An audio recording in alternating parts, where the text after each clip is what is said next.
फहमीदा सियाल एक शहीद बेटी फहमीदा सियाल की फातिहा के लिए इनके घर पर आए और जो एंगल पता ही नहीं था किसी को। मैं कराची में चूँकि नाजिम जोखियों के मामले को भी वहाँ धक्का, वहाँ भी सरदार थे। मतलब ये सिंध असम्बली में बैठे हुए 6-7 कातिल सिंध असम्बली में बैठे हैं और सब इकट्ठे हैं, सब इकट्ठे हैं, एक साथ हैं।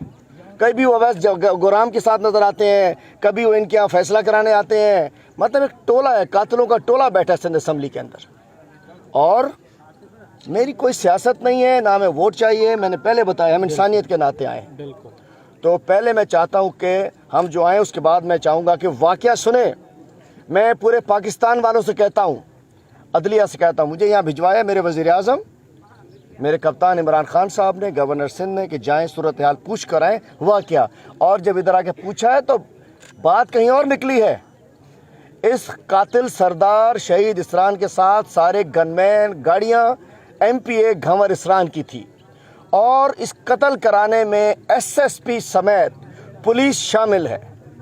इस 302 के कत्ल में, इस दहशतगर्दी में, चूँकि पुलिस के ज़रिए मतलब हुआ है कि इनकी एक, मैं थोड़ा सा वाक़या बताता हूँ फिर ये तफसील बताएंगे कि ये सियाल बरादरी की, ये इसरानों की जागीर है। उसमें इन गरीबों की भी इत्तफाक से 2 जरेब ज़मीन है, 2 जरेब, चंद मरले, ताकि पाकिस्तान वाले समझें। इनका घर है, वो नहीं बनाने देते थे कि हमारी जागीर में तुम कहाँ से आ गए। जिसके ऊपर इनके सरदार ने, इनकी कौम के बड़े ने, यहाँ के जो हैं उन्होंने फ़ैसला किया। और उनके फ़ैसले के बाद जो वो भी पीपल्स पार्टी के लोग हैं जिन्होंने फ़ैसला किया, वज़ीर थे सियाल बरादरान जो है, उन्होंने फ़ैसला किया कि नहीं ये ज़मीन इनकी है। फ़ैसला हो गया, राजूनी हो गई।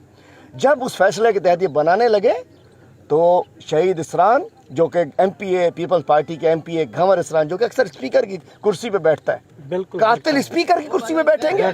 ये वो असम्बली है जिसमें कायदे आज़म ने करारदाद पाकिस्तान पेश की थी। कातिल सोच के लोग स्पीकर की कुर्सी पे बैठते हैं। घंवर कबाब